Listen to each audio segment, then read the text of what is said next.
Buenas tardes. Ante todo, muchas gracias por la invitación a la Universidad Católica, a Eduardo Montealegre y a ustedes que están acá. Me avisan si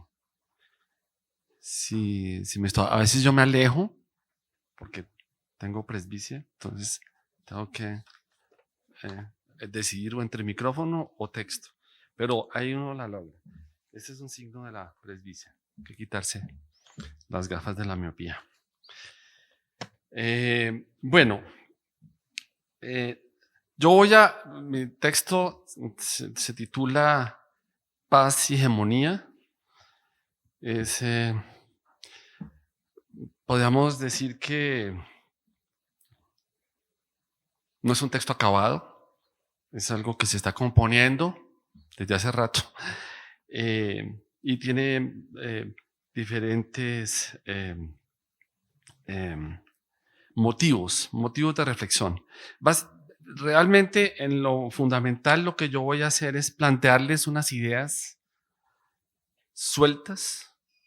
Yo voy a hacer unas conexiones, pero quiero soltarlas así como lo dije, motivos de reflexión, provocaciones para el pensamiento, para suscitar discusión y, bueno, reflexión. Después de la caída del muro de Berlín y de la finalización de la Guerra Fría a principios de los años 90 del siglo XX, una suerte de optimismo acerca de las relaciones entre la política fundada en el derecho, lo que los alemanes llaman la Verrechtlichung der Politik, y el ejercicio de la política como mera pretensión de poder, Machtpolitik, a veces también lo llaman Realpolitik, se tomó el medio académico e intelectual occidental. Este optimismo se basaba en la idea de que los intereses hegemónicos en el ámbito internacional siempre tenían que poder subordinarse a las instancias normativas del derecho.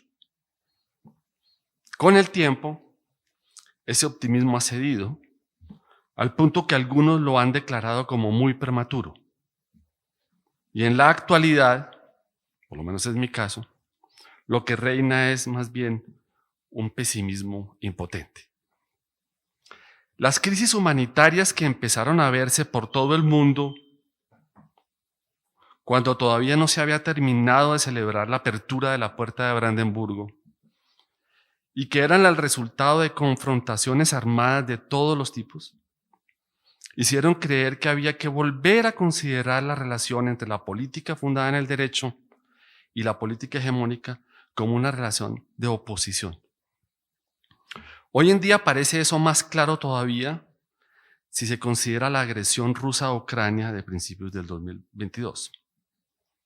Pero es más plausible sostener que semejante optimismo es injustificado no porque ambos principios de la política, el vinculado al derecho y el hegemónico o vinculado al mero ejercicio del poder, a secas, se opongan, sino porque se basó en la idea de que entre uno y otro se podían disolver sus tensiones mutuas.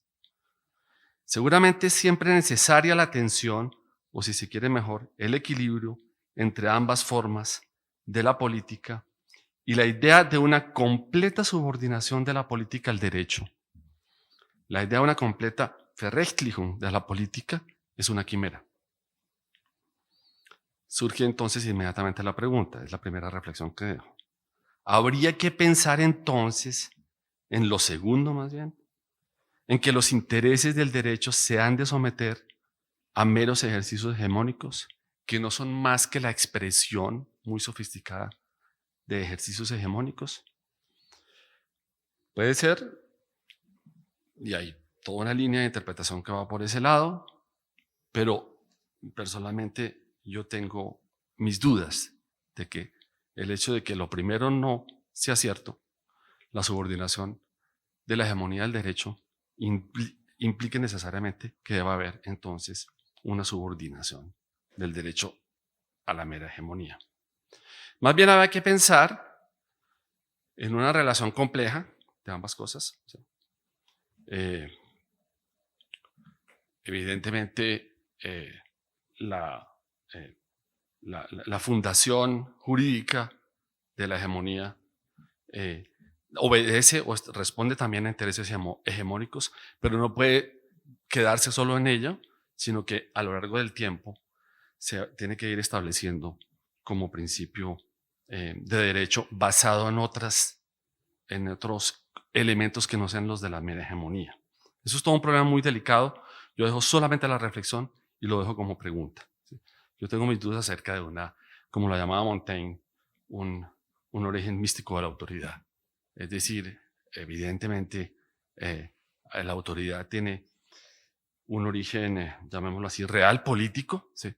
Y la legitimación de la autoridad, si llegara a haber alguna, está ligada a ese origen fáctico, pero a su vez es capaz, o tendría que ser capaz, y eso lo vemos en sociedades democráticas, de sellar, por así decir, su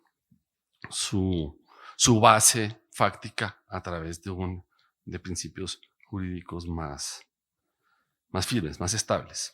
Y ustedes desde aquí ya pueden ir viendo la orientación, si se quiere, que tiene la presentación, que va a ser expresada más adelante en otro motivo de reflexión de tipo, llamémoslo así, kantiano. ¿Sí? Dos, segunda idea. Esa es la primera idea. Yo voy a soltar unas ideas, son como 5, más o menos. ¿Sí? La segunda idea, y después voy juntando, ¿no? El contexto histórico mundial actual debe verse enmarcado al menos por 4 eventos que han alterado el orden y el equilibrio internacionales. 1. La Corte Penal Internacional, como tribunal de justicia principalmente y no de paz. Aunque ella ha reconocido que el interés de la paz es fundamental y entonces sus pretensiones jurídicas han tenido que ser negociables o negociadas. Por supuesto que a este acontecimiento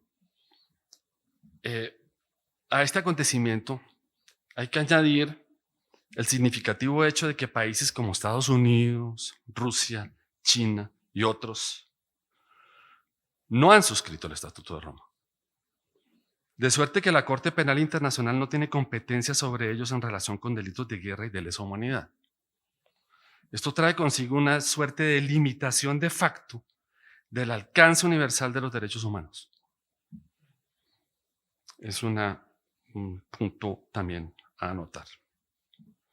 El otro evento son los atentados del 11 de septiembre de 2001 en Nueva York, que han vuelto paranoico al único poder hegemónico visible, al menos. China cada vez es menos invisible, como sabemos. Que han vuelto paranoico al único poder hegemónico visible después de la caída de la Unión Soviética. Este es un acontecimiento relevante, determinante, y que en las últimas, después del acontecimiento, las siguientes 2 décadas, fue muy, muy, muy importante para la política internacional norteamericana y del mundo entero, como lo sabemos. El tercero es el derrumbamiento de la Unión Soviética, por supuesto. El acontecimiento más dramático de la historia contemporánea, según Vladimir Putin. Y que para bien o desde la perspectiva que lo quieran ver, es de hecho un problema muy serio. Les recomiendo y mucho, lo deben conocer muy bien, los trabajos o el trabajo de Svetlana Alexievich sobre el fin de los Homo soviéticos, para darse uno cuenta de lo que significó, ¿sí?, el colapso de esa sociedad. No de cualquier sociedad, una sociedad tremendamente determinante. Me parece que es otro elemento fundamental de la consideración de la constelación política y hegemónica mundial. Y por último, la agresión rusa a Ucrania. A fines de febrero de 2022, pero que es un punto culminante del proceso de deterioro de la resolución política de las tensiones en el Donbass, en el este de Ucrania, acrecentado por la anexión de Crimea por parte de Rusia en 2014 y su abierto desconocimiento de la soberanía ucraniana. Esta agresión ha llevado al mundo a una crisis sin precedentes, que todavía está lejos de estar superada, bastante lejos como sabemos, y que rompe los cánones a los que estábamos habituados para ver las relaciones entre la política ligada al derecho y la política basada en meros ejercicios hegemónicos del poder. Son 4 elementos, los dejo como trasfondo, motivo de reflexión, y que de alguna manera lo va a interrelacionar. ¿Cuál es la tercera idea? La base de lo que, ya nos vamos acercando al enfoque, la base de lo que Kant llamó paz perpetua, es decir, paz perpetua, en realidad una traducción más literal de paz perpetua, de la paz perpetua kantiana podría ser paz eterna. Utiliza la palabra ewige Frieden, ¿no? Eso es, la paz total comparada con ese término, pues se queda chiquita. La paz eterna, la paz perpetua. ¿Sí? Lo que está evidentemente queriendo decir Kant es una paz duradera. Hay que verlo un poco más en ese sentido, así haya puesto el nombre efectista de perpetuo o eterno. La base de lo que Kant llamó paz perpetua consiste en la subordinación de la política al derecho y en la de este último a la moral. La paz, no obstante, así como también la guerra, son asuntos eminentemente políticos en un sentido no desligado a las pretensiones de poder, ¿sí? Y en cuanto tales no son ajenos a la tensión entre intereses hegemónicos y aspiraciones diversas y no siempre conciliables de la justicia. El objetivo en este trabajo, en buena medida, es examinar ese principio kantiano de una paz perpetua, o si ustedes quieren, fundada en el derecho, para utilizar la expresión de Kelsen, que él hizo famosa, ¿sí? A la luz de algunos ejemplos contemporáneos en los que la mencionada tensión se hace patente. Ya hablé de algunos de ellos. Tal vez en los ejemplos voy a recortar un poco, pero vamos a mirar. Y quizás podemos ir, como uno de los ejemplos, al caso colombiano contemporáneo. Dentro de esta misma tercera reflexión quiero proponer una pequeña sugestión acerca de lo que se suele llamar la guerra justa. Un poco para justificar esa expresión que puse en la proposición anterior, diversas aspiraciones no siempre conciliables de justicia, ¿sí? Que es lo que está en juego en los conflictos. ¿Qué es la guerra justa? No voy a hacer toda la digresión completa, voy a dar solo una puntada. Se suele llamar desde hace mucho tiempo a la guerra que se emprende por una justa causa. La causa de una guerra es, por supuesto, considerada justa por cada una de las partes en conflicto y no puede ser la misma para todas las partes, pues en ese caso no habría conflicto. Al menos la apreciación de las causas de la guerra debe ser radicalmente diferente para que 2 o más bandos entren en un conflicto armado. Todo el que entra en una guerra lo hace apoyando su acción en la convicción de que ésta es justa. Y no es necesario que por ese hecho glorifique la guerra. Puede simplemente considerarla o bien como un mal necesario o bien como un mal meramente aparente. Aquí estoy en una discusión tácita que no necesito reproducir aquí con Bobbio y unas explicaciones que él tiene. Quien hace la guerra considerándola como un mal necesario no busca defender el carácter justo de su acción basado en su carácter moralmente bueno. De principio a fin puede pensar que lo que hace, la guerra, es siempre malo, pero que no hubo más alternativa. Lo obligaron, lo llevaron allá. ¿Sí? Otro es el caso cuando se piensa en la guerra como un mal aparente. Un mal es aparente cuando se hace no por sí mismo, sino con miras a otra cosa. Esto significa, en relación con la guerra, que ella, cuando es justa, solo aparece como un mal, pero en realidad no lo es, pues está al servicio de un bien superior que la justifica. Los males de la guerra serían así solo colaterales o secundarios si se los compara con el bien o fin que ella persigue. Por supuesto que toda la doctrina de la guerra justa ha sufrido una gran alteración después de demostrarse la capacidad asombrosamente destructiva del ser humano en el siglo XX. Y toda la doctrina de la guerra justa ha sido reevaluada, básicamente.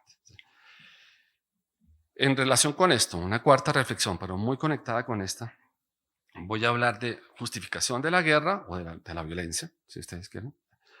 Se puede ampliar el término, sé que son distintos, pero por ahora me permitan manejarlos así. Justificación de la guerra y normativismo radical. Con la idea del normativismo radical quiero poner en expresión una tesis radical que podemos remontar a la filosofía moral y política de Kant, ¿sí? Que es muy relevante porque finalmente, en buena medida, voy anticipando que algo que voy a repetir, ¿sí? Pues lo digo, en buena medida inspira a la Corte Penal Internacional. El Estatuto de Roma es kantiano, diría yo, ¿sí? Aunque el asunto de la justificación se halle, como su nombre lo indica, relacionado con el de la estipulación justo, las justificaciones de los actos aparecen normalmente en contextos proposicionales o en relatos que aspiran a ser aceptados públicamente y que pretenden tener fuerza objetiva. Por eso quien justifica un acto en un contexto proposicional o por medio de un relato, aporta ahí las razones por las que actúa de esta o de aquella otra manera. A esto le podríamos dar el nombre de justificación teórica o narrativa, ¿sí? Es el cuento que yo me he hecho después de que hice algo o cuando voy a hacer algo, ¿sí? Esta es la suya. Me va a pasar quién sabe qué cosa. No, no, bueno, no, ¿dónde? Una fresquita. Venga, se la doy para que. No sé,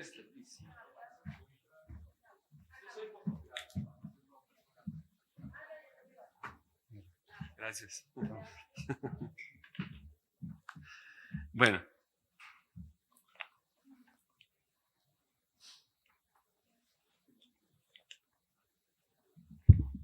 Decía que a eso le podemos dar justificación teórica narrativa. Sí. Ahora bien, como la justificación de una acción tiene que ver tanto con las motivaciones de ella como con sus consecuencias, ella también tiene un componente práctico, no solamente este teórico narrativo. El aspecto puramente práctico de la justificación de la acción nos obliga a considerarla desde una perspectiva normativa, que está internamente ligada a la aceptabilidad moral de las razones por las que algo se hace. Gracias. O se ha hecho. Ya. De ahí surgen dos observaciones que me parecen relevantes.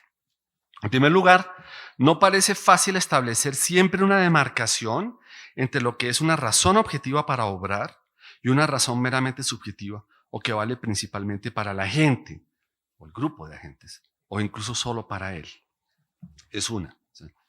Ahí hay que tener en cuenta que la vida práctica, ¿sí? Llamámoslo así, lo que concierne a la práctica es mucho más falible y contingente que la vida, que el mundo teórico, lo que resolvemos en ámbitos teóricos de cualquier naturaleza. Una cuestión que está clarísima desde la crítica que le está haciendo Aristóteles a la concepción del bien platónica, o sea, que es sumamente teórica, según él, y no está considerando la contingencia práctica.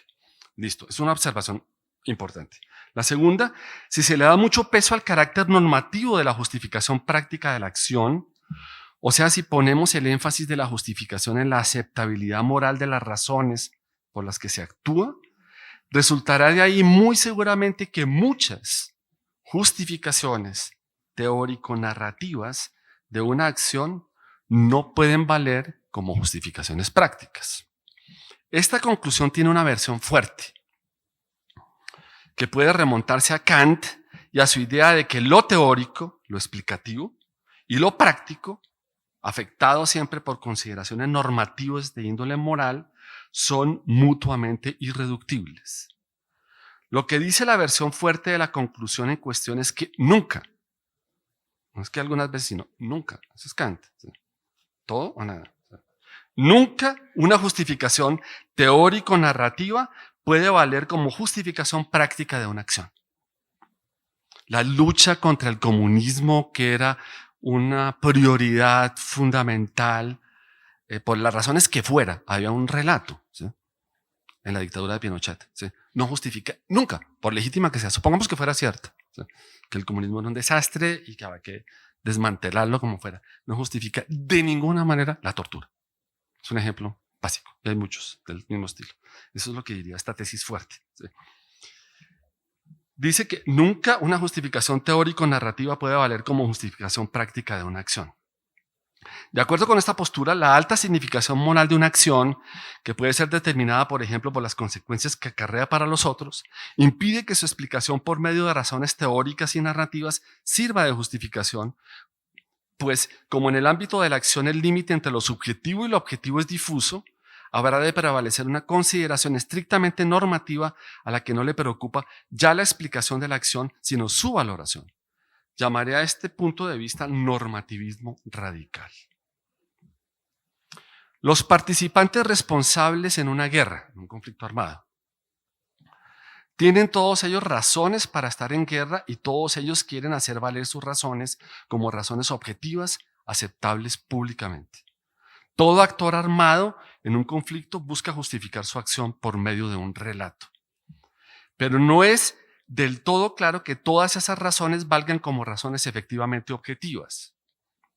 Como no hay siempre un claro límite de marcador entre razones subjetivas y razones objetivas para hacer la guerra, tampoco hay siempre, casi nunca, un antídoto contra el expediente de que toda forma de violencia puede hallar en cualquier parte o en cualquier cuento o historia, en cualquier ideología, su justificación.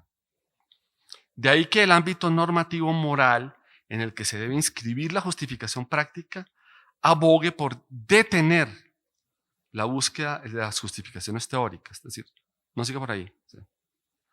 Esto es, renuncie a la razón teórica última y concluyente y utilice principios de tipo práctico-moral para establecer qué es y qué no es justificable. Y es ahí donde se juntan lo justo con lo justificable y con lo justificado. La validez de estos principios no requiere ella misma de ningún expediente teórico narrativo.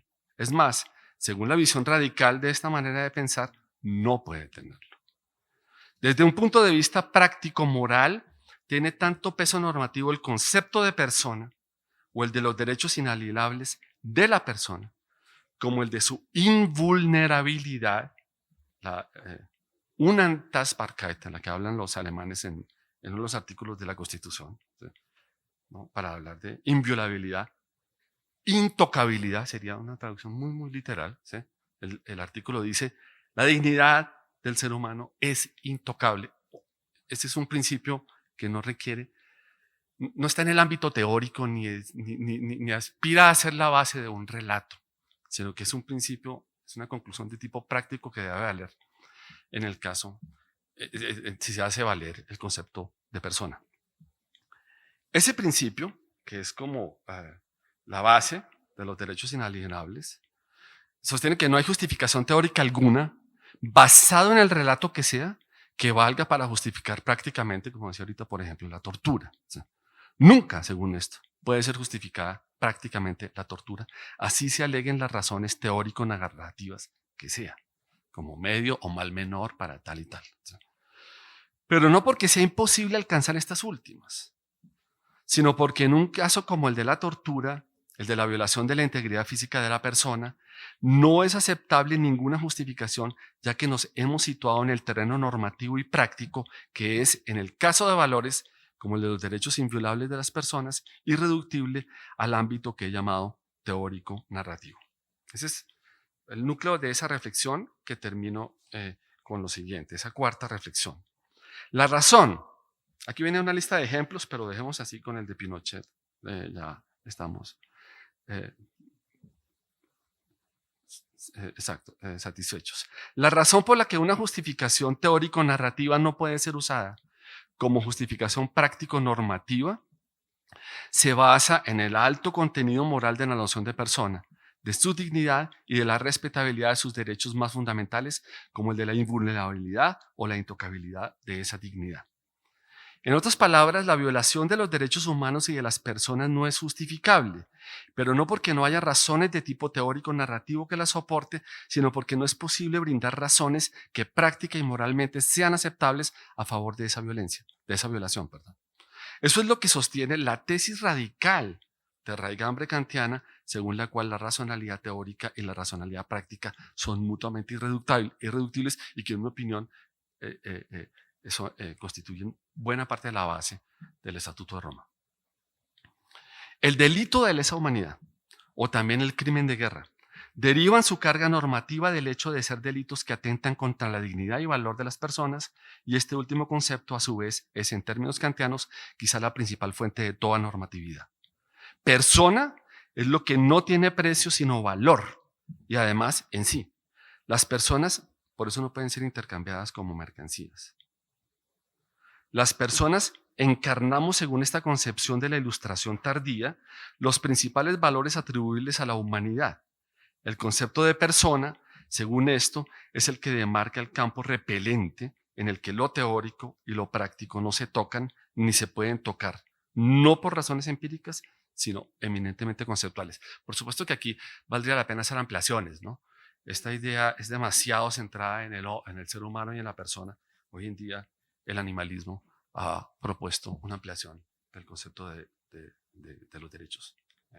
Eso es objeto de una discusión muy relevante y muy importante. Y no solamente, ustedes saben, son sujetos de derecho no solamente a los animales, sino entidades vivas como ríos y todo esto. Eso es sumamente importante y hay que considerarlo aquí para que no quedemos circunscritos a esta esfera un poco estrecha, ciertamente kantiana. Quinta reflexión. Esta idea es más centrada en Kant. ¿Sí? La voy a soltar así como he soltado todas, ¿no? Vamos soltando, yo voy soltando y después vamos pegando, y si se puede en la discusión, de pronto, pues yo las dejo ahí sueltas y ustedes se van para la casa con ellas y hacen lo que puedan. Primero, una idea de Kant que es muy importante y todos los estudiantes de Derecho y de Filosofía del Derecho se la saben de memoria. Hay un derecho fundamental, derecho básico anterior a todos los derechos, que es el derecho coactivo de los asociados en una comunidad, para Kant. Puesto que el derecho es externo, para Kant, es decir, no tiene que ver con un origen subjetivo, si se quiere, interno y moral de las acciones, sino que está ligado a limitaciones y restricciones intersubjetivas, entonces debe ser entendido en conexión con las pretensiones coactivas que existen a todos los asociados. Ese es un primer derecho, anterior a todos, es como la fuente de ellos. Derecho y pretensión, estoy citando, legítima a la coacción son lo mismo, dice Kant. Sobre eso puede hacer un seminario, sobre esa frase. Sí. Si un cierto uso de la libertad, sigo citando, si un cierto uso de la libertad es él mismo un obstáculo de la libertad según leyes generales, es decir, es injusto, entonces la coacción que a éste se le opone en cuanto a evitación de un impedimento de la libertad, coincidiendo con la libertad según leyes generales, es justa. Por consiguiente, al derecho está ligado al mismo tiempo, según el principio de contradicción, una pretensión legítima de coaccionar a aquel que lo rompe. En eso consiste la racionalidad del principio de coacción, que es la base de toda la organización jurídica para Kant. Y en eso consiste la racionalidad del derecho. Ahí está el núcleo, ¿no? Ahí está pensando un poco, Kant está transponiendo la idea de la acción recíproca de inspiración un poco newtoniana, ¿no? Los cuerpos los cuerpos celestes están en continua acción recíproca, equilibrándose. Ese es el derecho de coacción, ¿sí? Externo, no interno. No es. Eso es importante. Para dejar clara esta idea, vale la pena tener en cuenta el siguiente ejemplo. El principio filosófico de la coacción queda bien si miramos, por ejemplo, el caso del acreedor, ¿sí? que mal haría en apelar a los sentimientos morales del deudor para recuperar la deuda, ¿sí? Lo puede hacer y puede tratar de persuadirlo, pero lo que hace el acreedor normalmente, que está apelando al derecho es ver el asunto desde la perspectiva externa y decir, yo voy a actuar como fuerza coactiva para que usted me devuelva. ¿Sí? Y obviamente hay un tercero que es en el que hemos delegado la fuerza coactiva, realmente. ¿Sí? Esto lo digo, esto es un principio muy importante en toda la filosofía del derecho y moral kantiana, simplemente porque me gustaría plantear la pregunta si se puede analizar este principio en términos filosófico-políticos, si se puede instrumentalizar en términos filosófico-políticos, por ejemplo, considerando las relaciones entre naciones, ¿sí? Que ha vuelto a convertirse en un problema después de la agresión rusa. La pregunta es, ¿podría este principio del derecho coactivo delegado, y por supuesto la delegación tiene que pasar por principios de legitimidad en el Estado o en una instancia superior, ¿sí? ¿Podría este principio coactivo controlar los ímpetus hegemónicos? Lo dejo como reflexión. ¿Sí? Yo tiendo a responder esa pregunta de forma negativa. ¿Sí? Lo podemos discutir. Esto todo está en formación, por eso les digo. Y estoy traumatizado con la guerra de Ucrania, como se han dado cuenta. Es como la base de todo esto, porque eso no sabemos para dónde va a ir, ¿no? La otra reflexión kantiana en esta quinta reflexión, 5A si quieren. ¿Sí? La política ha de ser entendida para Kant como, eso también lo saben estudiantes de filosofía del derecho en primer semestre, doctrina del derecho en ejercicio. Así la llama Kant. ¿Sí?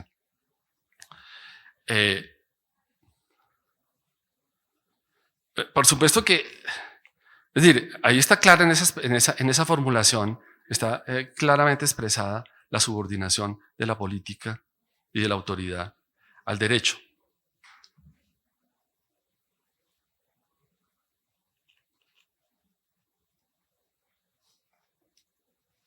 La política no es más que doctrina del derecho en ejercicio. Por supuesto que Kant no es tan ingenuo para desconocer, basado en ese principio, que en la política también se están jugando equilibrios hegemónicos, ¿sí? O tensiones de tipo hegemónico. De hecho, en la paz perpetua hay un momento muy importante, lo llamo un momento jovesiano, que es muy asombroso en la filosofía de Kant cuando está tratando de ver las tensiones entre el poder. Él sí cree que de alguna manera, él no es tan ingenuo para creer que esa doctrina en ejercicio, doctrina del derecho en ejercicio, no tenga a la base también elementos de pretensión hegemónica. Pero dejémoslo así, por ahora. Esa es una versión fuerte también. Doctrina del derecho en ejercicio. Y la última, reflexión de tipo kantiano, vuelvo a subrayarla, ¿sí? Es el normativismo radical, que hay que ligarlo con todo lo que acabo de decir, ¿no? Es decir, la irreductibilidad del ámbito puramente teórico, narrativo, digamos así, en el que se presentan esas narrativas justificatorias de una acción violenta, y el ámbito práctico en el que se establece la valoración moral sobre la base de dos principios: universalización, la fórmula del imperativo, ¿no? Etcétera, y persona, concepto súper importante. Listo. Queda la reflexión primera kantiana. Avanzo, también siguiendo la línea del normativismo radical. Para ver qué hacemos con eso. Según la visión normativista radical, es como una sexta reflexión, subordinada a las anteriores, no hay justificación posible, lo he dicho varias veces, por muy soportada narrativamente que se halle, para el crimen de lesa humanidad, para el genocidio y para el crimen de guerra. Porque dichos crímenes traspasan un límite que nunca puede ser traspasado y que está indicado por la noción de persona y de dignidad personal y humana. Este normativismo radical prevalece actualmente en la jurisprudencia internacional y está en la base del Estatuto de Roma de la Corte Penal Internacional. El principio fundamental de esta concepción es la firme convicción de que la política ha de estar subordinada al derecho y a lo jurídico, y esto último ha de estar asentado en un fundamento moral. Y tal principio obedece a su vez a una preocupación universal de prevención de la impunidad con el propósito de garantizar la no repetición. Fiat justitia pereat mundus. Esa es la divisa de este normativismo radical. Que se haga justicia, así perezca el mundo. Lo cita Kant. Eso es tremendo, ¿no? Kant, quizá el principal defensor de esa postura en la modernidad y sin duda uno de los máximos inspiradores de la corte penal, lo he dicho varias veces, la defiende convencido de que el consecuente ejercicio de la justicia, basado en principios a priori del derecho y no en máximas dependientes de la contingencia empírica particular, de las aspiraciones al bienestar, de las pretensiones de dominación, etc., no acarreará con seguridad el hundimiento del mundo por traer en cambio consigo, eso sí, la caída de todos los canallas. De hecho, su traducción libre del dictum latino incluye esta pequeña cautela, que prime la justicia, escribe Kant, así perezcan todos los canallas del mundo, y agrega, el mundo no sucumbirá en absoluto porque haya menos seres humanos malvados. O sea, tranquilos. O sea, para que sea verdad. No obstante, es inevitable no sentir irritación por el espíritu tampoco o nada consecuencialista de Kant. Cero consecuencialista. Demasiado principialista en su postura. Y eso produce una irritación a la que uno tiene que atender, ¿no? Hay una intuición moral que hay que seguir. Los principios del derecho y la justicia, que son para él principios del deber y que han de estar dados por la razón pura, tienen que ser el punto de partida de la política, o mejor, de las máximas políticas. Así las consecuencias, cito, así las consecuencias físicas que de ellos se deriven sean las que fueren. Tremendo. Por eso yo llamaba eso cero consecuencialista. No le importa a dónde vaya esto.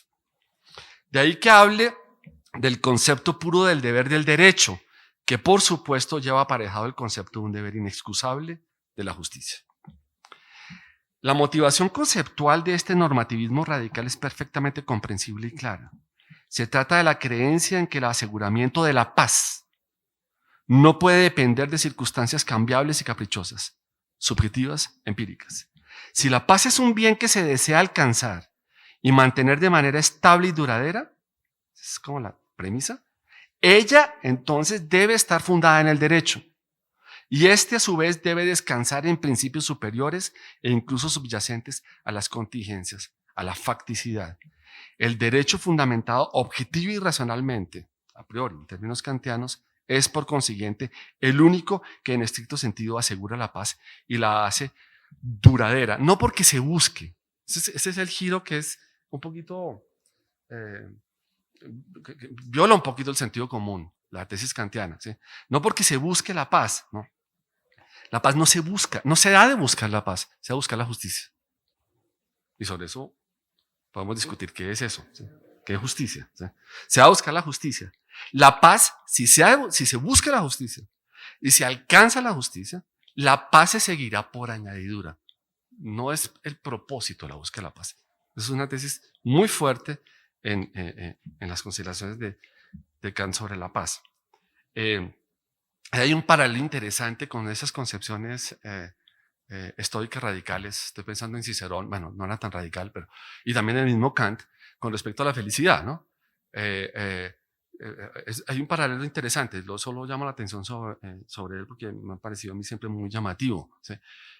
La felicidad no se alcanza porque se busque la felicidad, ¿sí?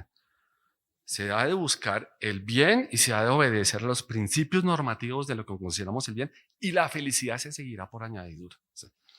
Quien persigue solo la felicidad está, de alguna manera, tejiendo su propia desgracia, ¿sí?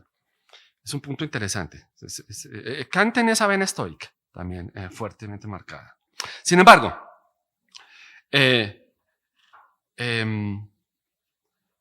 en casos en los que una comunidad busca una transición de la guerra a la paz, como quiera que se la defina, esa guerra, conflicto armado, interno, irregular, etcétera, lo que tenemos ahora, nos toca buscar unas caracterizaciones muy diferentes a las que de alguna manera teníamos cuando se estaba haciendo el proceso con las FARC. En caso de que una comunidad busque una transición de la guerra a la paz, el normativismo radical se puede convertir en un obstáculo para la reconstrucción de condiciones que permitan que la guerra y la política se limiten mutuamente y que se dé paso al trámite político de las diferencias. Y esto es así porque su concepción de la justicia es principalmente punitivista y retribucionista. Puede afirmarse por eso que el derecho penal tradicional deja ver ahí una suerte de precariedad normativa, como la llamaba su querido Gunther Jacobs, ¿sí? Ahí hay algo, ¿sí?, de precariedad normativa en el derecho penal tradicional. Si ustedes quieren que estaba aquí, está también muy ligado a esto, ¿sí? Puede afirmarse por eso que al derecho penal tradicional el retribucionista deja ver una suerte de precariedad normativa al enfrentarse a la paradoja de que, con miras a garantizar la no repetición y la prevención, por supuesto, y la no impunidad, proponga unos mecanismos punitivos muy próximos a la venganza y sea, en ese orden de ideas, poco sensible a consideraciones pragmáticas de acuerdo con las cuales el valor de la paz, es decir, del trámite político y no violento de las diferencias, es un valor supremo por el que bien merece la pena buscar una subordinación de lo jurídico a lo político, abandonando el universalismo radical y procurando reconocer las características propias a cada contexto. De ahí que sea quizá necesario reconocer que el normativismo radical está pensado, pensaría yo, es una sugerencia, ¿sí?, para lo que John Rawls llamó en algún momento una concepción ideal de la justicia. Una concepción ideal de la justicia establece sus criterios, según Rawls, asumiendo tácitamente lo que sería una sociedad completamente justa o bien ordenada en sus términos. Eso implica también justicia social. A ella opone Rawls lo que denomina una teoría no ideal, que se las tiene que ver con problemas como, cito, el castigo, la doctrina de la guerra justa y la justificación de las diferentes maneras de oponerse a regímenes injustos, empezando por la desobediencia civil y la resistencia militante, hasta la revolución y la rebelión. Y la lista la puedo no agrandar, cierro comillas. Sea de ello exactamente lo que fuere, lo cierto es que una concepción no ideal de justicia se requiere y surge allí en donde las condiciones de la vida humana no solo no son ideales, que es el caso de casi todas nuestras formas de vida, sino que son muy excepcionales. Del mismo modo, las condiciones de la transición de la guerra a la paz no son ideales, sino reales y en ocasiones muy dramáticas, excepcionales y necesitadas. Ya estoy acabando, pero quiero ver cómo estoy. Estoy bien, ¿cierto? De tiempo.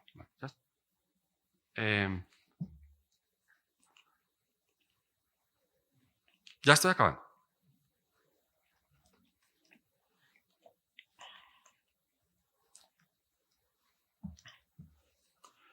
Lo que moralmente hace fuerte a doctrinas normativas tan poderosas como las que están en la base del actual derecho penal internacional puede obstruir la finalización política de la guerra. Eso es, repito, insoportablemente, lo digo, no, eso es, yo digo, insoportablemente paradójico. Porque quisiéramos que la idealidad, ¿sí?, condiciones de justicia ideal, ¿sí?, incluyendo las sociales, ojo, ¿sí?, quisiéramos que la idealidad jalonara y condujera a la realidad, que la política estuviera enmarcada siempre en el ámbito del derecho y la moral.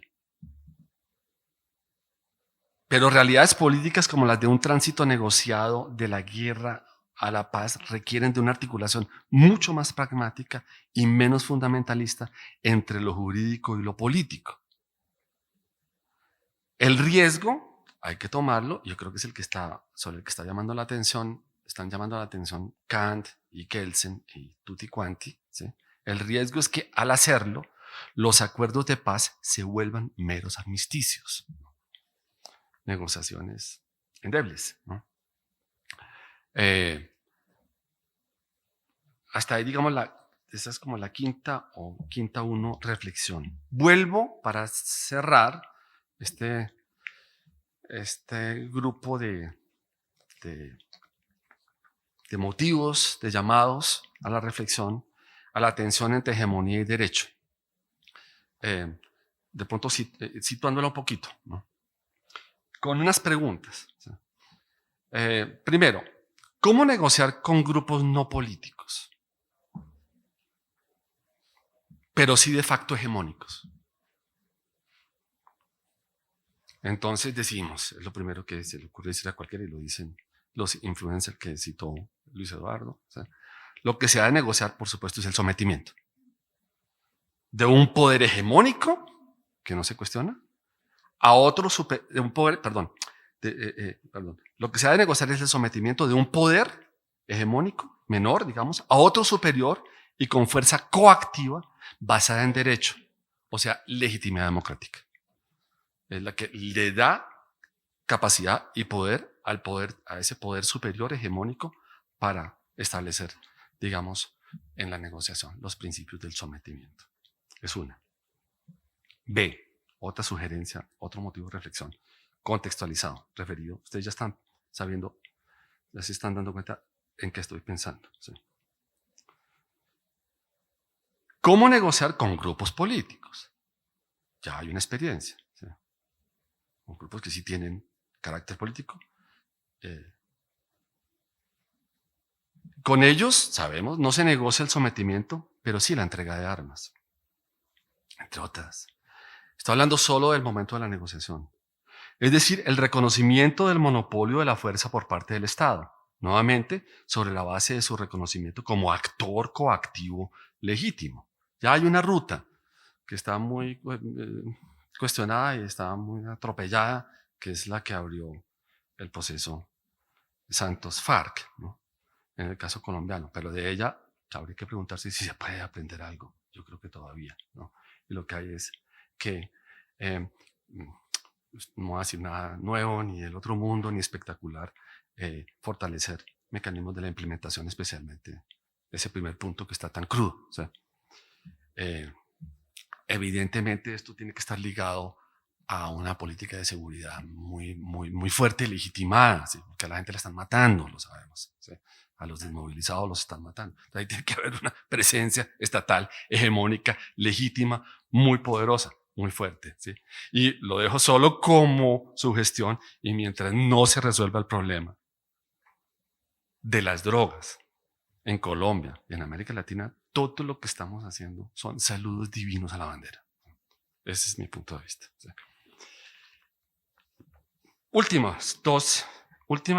Penúltima y última reflexión.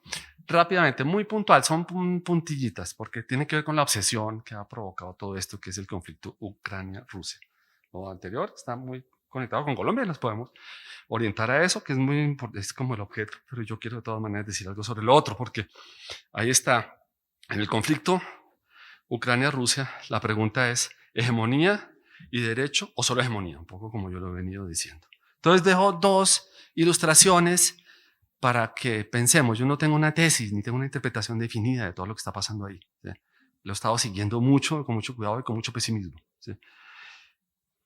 Solo para reflexionar. En 1963 se firma un pacto de amistad entre Francia y Alemania, que es como el origen de la Unión Europea. Ahí empieza. ¿Sí? Los gringos no lo ven con buenos ojos, por razones hegemónicas. ¿Sí? Francia, a su vez, tiene en ese momento reservas con el ingreso a la OTAN. No ha ingresado a la OTAN. Y tiene reservas con el ingreso a la OTAN. Y con la participación de Alemania en dicha organización.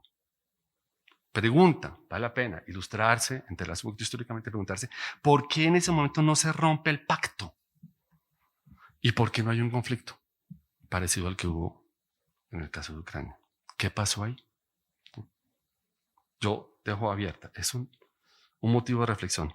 Otro que también me llama mucho la atención, parte de esta penúltima observación es, en 1990, algo así como en octubre, ahora no recuerdo muy bien, y como parte de las negociaciones sobre la posible inclusión de una Alemania unida en la OTAN, acaba de caer el muro, ¿sí? Se están haciendo las negociaciones para la reunificación de Alemania.